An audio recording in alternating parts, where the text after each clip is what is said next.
खबर पे बातचीत करने के लिए हमारे साथ में पश्चिम बंगाल के कोलकाता से प्रकाश चंदालिया, वरिष्ठ पत्रकार, संपादक है राष्ट्रीय महानगर कोलकाता के, हमारे साथ जुड़ रहे हैं। इसके अलावा हमारे सहयोगी संवाददाता सौरभ दत्ता भी हमारे साथ कलकत्ता से इस खबर पर बातचीत करने के लिए मौजूद हैं। सौरभ, शुरुआत आपसे ही, क्योंकि आज भी सुप्रीम कोर्ट की एक बड़ी टिप्पणी आई है जिसमें सीधे तौर पर वक्त पे पारदर्शी तरीके से न्यायिक अधिकारियों के इस्तेमाल के साथ में इस पूरी SIR की प्रक्रिया को कराने की बात की गई है।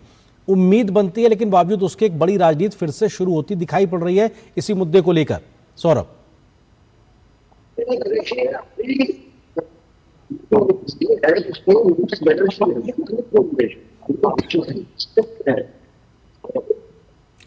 सौरभ आपकी आवाज हम तक बेहतरी से नहीं आ रही। प्रकाश जी का रुख कर लेते हैं। जी प्रकाश जी, आपके पास आना चाहेंगे, क्योंकि जाहिर है कि सभी जानते हैं कि किस तरीके से SIR की प्रक्रिया को बाधित करने को लेकर राज्य सरकार पर आरोप लगते रहे हैं।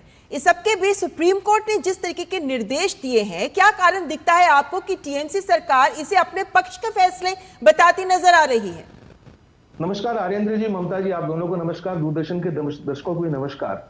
बड़ा अजीब लगता है कि जहां बिहार में बड़ी आसानी के साथ SIR की प्रक्रिया संपन्न हो गई और एक साथ 12 राज्यों में SIR का काम चल रहा है, बाकी 11 राज्यों में कहीं किसी प्रकार की कोई विसंगति, किसी प्रकार की कोई अराजकता या कोई अप्रिय घटनाओं की खबर नहीं है। हेलो जी, आपकी आवाज आ रही है, अपनी बात पूरी करें। हाँ, लेकिन पश्चिम बंगाल में जो जैसा कि कहा जाता है कि प्रथम ग्रासे मच्छिका पातः, जिस दिन से SIR का निर्देश दिया गया उसके पहले से पश्चिम बंगाल सरकार, माननीय मुख्यमंत्री ममता बनर्जी, उनके सारे सिपह सालार, उन लोगों ने इसके लिए नकारात्मक राजनीति का एक दौर शुरू कर दिया। भरी सभाओं में जाकर, बड़ी बड़ी मीटिंग में जाकर के, बल्कि यहां तक कि प्रशासनिक मीटिंग में भी, जो सचिवालयों में मीटिंग होती थी, उन मीटिंग्स में भी ये बार बार कहते रहे कि अगर SIR हुआ तो इससे लोगों की नागरिकता चली जाएगी। ये जो लोगों को बरगलाने का, भड़काने का जो काम किया गया, वही प्रक्रिया नवंबर से अब तक चल रही है। और आर्येंद्र जी, ममता जी, अगर ये इन चीजों पर सरकार का रवैया अगर सकारात्मक रहा होता तो शायद आज बंगाल के 60 लाख लोगों के मतदाताओं के जो मताधिकार का जो एक भविष्य है वो अधर में नहीं लटका हुआ होता। पहले दिन से सरकार ने ये स्टैंड लिया।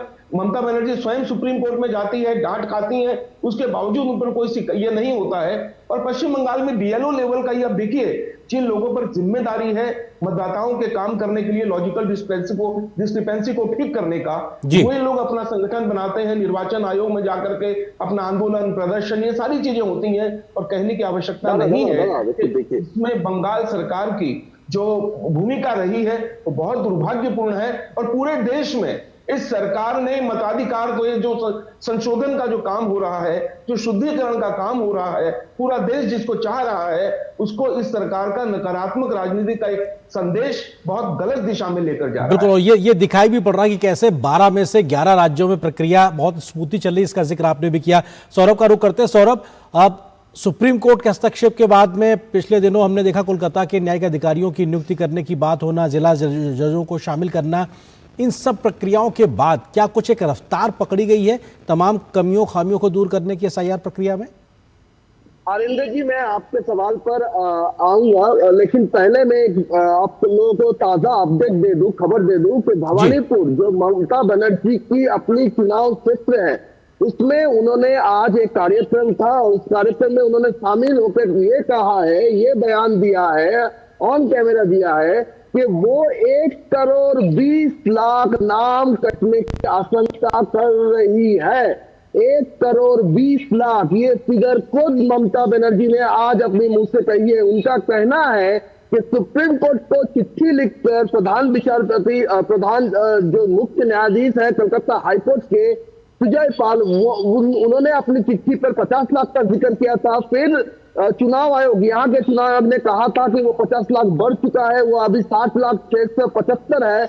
आज ममता बनर्जी ने कही है कि असल में वो फिगर 80 लाख है। ये उनका दावा है और उनका कहना है कि 14 फरवरी के बाद भी लॉगिन आईडी है कमीशन के अधिकारियों के पास, और इसके लिए जो वो नाम चोरी छुपे कट रहे हैं।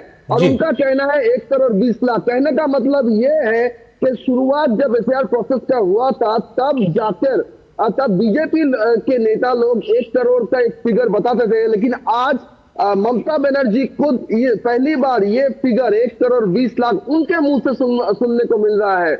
और उनका ये कहना है कि सुप्रीम कोर्ट में वो गई थी, तो कहीं ना कहीं जाके अब उनको भी ये पता चल गया कि अभी कुछ कर नहीं सकते हैं, अभी सुप्रीम कोर्ट के पास वो गई है और उसी के चलते सुप्रीम कोर्ट ने एक एसओपी तैयार कर दिया है और जजेस जो है वो इन्वॉल्व हो चुके हैं इस पूरे प्रोसेस में। सिविल जजेस है, अगर जरूरत पड़ी तो उड़ीसा और झारखंड से जजेस आ रहे हैं।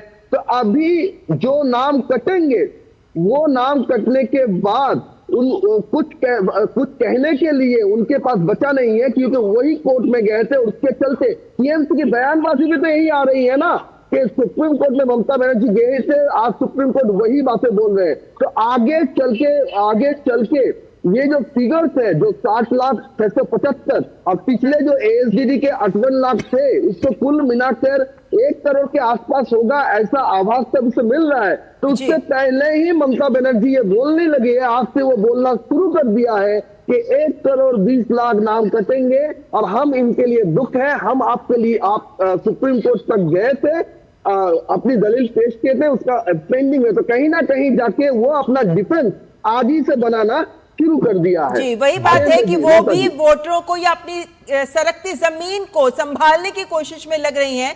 लेकिन वहीं दूसरी ओर सौरभ, क्योंकि अब बात यही हो रही है कि सुप्रीम कोर्ट ने ये बात स्पष्ट कर दी है कि तय तिथि के तहत ही प्रक्रिया पूरी की जाएगी, चाहे सप्लीमेंट्री लिस्ट ही क्यों ना निकालनी पड़े। लेकिन क्या ये जो प्रक्रिया पूरी करने के लक्ष्य के साथ जो निर्देश दिए जा रहे हैं सुप्रीम कोर्ट को, जमीन पर क्या लगता है कि क्या रफ्तार पकड़ेंगे ये प्रयास? और इसी के साथ जो हिंसा को लेकर बड़ा एक सवाल खड़ा हो रहा है, उस पर भी आपका जवाब चाहेंगे।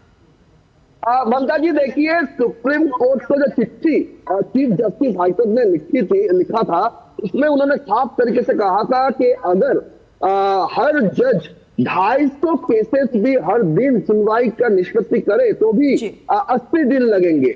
आज का जो फिगर है, ताजा फिगर है सीओ ऑफिस से हमें जो पता चल रहा है कि लगभग 250 जजेस अभी तक इस प्रोसेस में इन्वॉल्व हुए हैं। लेकिन सीओ का कहना है कि कुल मिलाकर 1000 जज लगेंगे। और ये गणित सीओ मनोज कुमार अग्रवाल कह रहे हैं कि अगर चीफ जस्टिस ऑफ हाईकोर्ट ने जो कहा कि हर जज एक दिन 250 सुनवाई करेंगे, तो 60,675 है। मार्च के सेकेंड वीक के अंदर प्रोसेस शुरू खत्म हो जाता है, तो वो सारे लोग चुनाव में हिस्सा ले सकते हैं। तो वो उसके लिए हर दिन सुनवाई के लिए 2.5 लाख सुनवाई होना जरूरी है। तो इसके लिए 1000 जज लगेंगे। और कानूनी व्यवस्था को लेकर अभी भी एक मीटिंग चल रही है राज्य पुलिस प्रशासन के साथ। यहाँ पे बीएसएफ के जो कार्यकर्ता है, सीआरपीएफ के जो कार्यकर्ता है, यहाँ के आईजी वेस्ट बंगाल, वो भी यहाँ पे है। वो बैठक अभी चल रही है। लेकिन कल जो हुआ, जो सुप्रीम कोर्ट के आदेश के बाद ठीक इसी जगह जहां पे मैं खड़ा हूँ, इसी जगह टीएमसी के जो समर्थक बीएलओ है, उन्होंने विरोध किया था।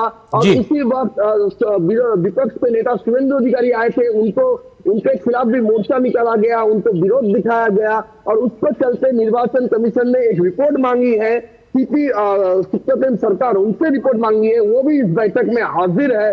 तो सारी बातों को लेकर, और ये जो हावड़ा की जो घटना घटी है, ये जो भांगड़ की जो घटना घट रही है, वो सारे बातें भी संज्ञान में लिए जा रहे हैं।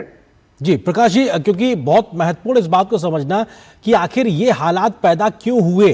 बाकी राज्यों का भी जिक्र आप कर रहे थे और हमने लगातार देखा कि एक साथ प्रक्रिया 12 राज्यों में शुरू हुई थी, लेकिन बंगाल में ही ये हालात क्यों? सुप्रीम कोर्ट के इंटरवेंशन के बाद भी स्थिति बहुत तेजी से पटरी पे नहीं आ पा रही है। इतनी बेहतर व्यवस्था को सहयोग देने के बाद भी जमीनी सच्चाई क्या है?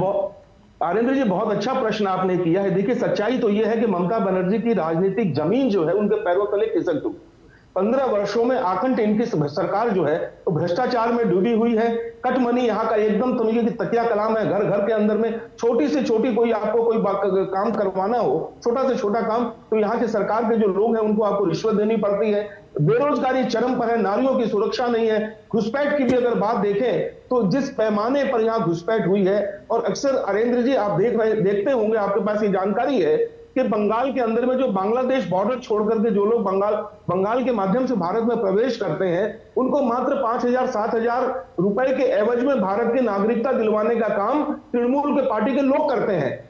तृणमूल पार्टी के गुंडे लोगों ने इसको अपना एक बिजनेस बना रखा है, धंधा बना रखा है और काफी बड़ी संख्या में घुसपैठियों की यहाँ बस्तियां बनी हुई है, बस्तियां बनी हुई है। और जब से एसआईआर की प्रक्रिया शुरू हुई अरिंद्र जी, काफी संख्या में लोगों की वो बस्तियां खाली हो गई, ऊपर ताले लटक गए, बस्तियां बड़ी से बड़ी। और ये चीज सिर्फ गांवों तक और जिलों तक नहीं है, कलकत्ता महानगर में भी जो राजारहाट न्यू टाउन का इलाका है, जो बृहत्तर कलकत्ते का क्षेत्र है, वहां से भी हजारों की संख्या में लोग चले गए हैं। वो सारे के सारे बांग्लादेशी थे, इनमें से काफी लोगों को वोटर अधिकार दिला दिया गया, आधार कार्ड दिलवा दिया गया। और ये सारे काम के अंदर में ममता बनर्जी की सरकार लगी हुई थी। 15 वर्षों में ये सरकार भ्रष्टाचार का पर्यायवाची बन करके उभरी है, इसके पास में कोई साधन नहीं है। सरकार 1215। बिल्कुल, जो बात आप कह रहे हैं प्रकाश जी, क्योंकि ये बहुत महत्वपूर्ण है और सौरभ हमारे सहयोगी के माध्यम से लगातार हमने खाली मोहल्लों की तस्वीरें भी देखे हैं लगातार, और बॉर्डर पार करके जाते हुए बांग्लादेशियों को भी देखा है। फिलहाल वक्त इतनी अनुमति दे रहा है।